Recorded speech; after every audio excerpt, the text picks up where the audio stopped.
একটা খারাপ নারী একসাথে 10টা পুরুষকে আকৃষ্ট করতে পারে, প্রলুব্ধ করতে পারে, পথভ্রষ্ট করতে পারে, কিন্তু 10টা খারাপ পুরুষ মিলেও একটা ভালো নারীকে প্রলুব্ধ করতে পারে না, আকৃষ্ট করতে পারে না, দুর্বল করতে পারে না।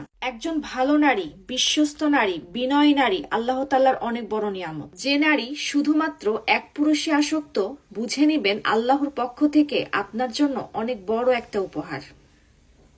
যে নারী শুধুমাত্র এক পুরুষে আসক্ত, বুঝে নিবেন আল্লাহর পক্ষ থেকে আপনার জন্য অনেক বড় একটা উপহার। একটা ছেলে কতটা ইনোসেন্ট হলে একই দেহ বাজারে 200 টাকায় পাওয়া যায় জেনেও একটা মেয়ের জন্য বছরের পর বছর কান্না করে। আর আপনার কাছে এর চাইতে বেশি ভালোবাসার আর কি প্রমাণ লাগবে?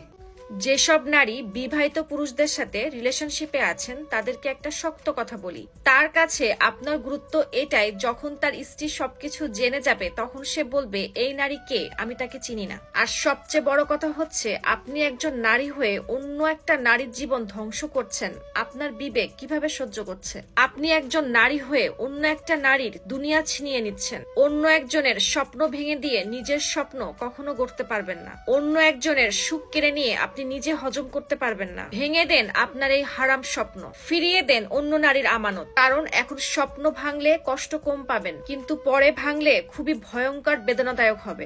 সবসময় চেষ্টা করবেন একটা পুরুষের প্রথম নারী হওয়ার, দ্বিতীয় নয়। ভালোবাসায় সবসময় ছেলেরা ধ্বংস হয়, মেয়েরা না। মেয়েদের জন্য তো কোনো না কোনো গাধা দিনরাত পরিশ্রম করতেই থাকে, কিন্তু আপনি যদি কেরিয়ার না বানাতে পারেন তাহলে কোনো বাপ আপনাকে মেয়ে দিবে না। মেয়েরা যদি জীবনে সফলতা অর্জন করতে না পারে তাহলে তার লাস্ট অপশন সে বিয়ে করে ফেলে, কিন্তু আপনি যদি জীবনে সফলতা অর্জন করতে না পারেন তাহলে তখন কি করবেন? যেই আসবে সবার প্রথমে আপনার যোগ্যতা শুনবে। এজন্য ভালোবাসা চক্কর থেকে দূরে থাকুন এবং সফলতার দিকে মনোযোগ দিন। আর আপনার বন্ধুকে এই ভিডিওটা শেয়ার করুন যে সারা দিন মেয়েদের পিছনে ঘুরে ঘুরে সময় নষ্ট করে। মনে রাখবেন, ছেলেদের সবচেয়ে বড় ভুল শূন্য পকেটে শখের নারীকে নিয়ে স্বপ্ন দেখা। সবাই বলে ছেড়ে চলে যাওয়া মানুষগুলো বিয়ের আগে ধোঁকা দিয়ে চলে যায়, কিন্তু এটা ভুল।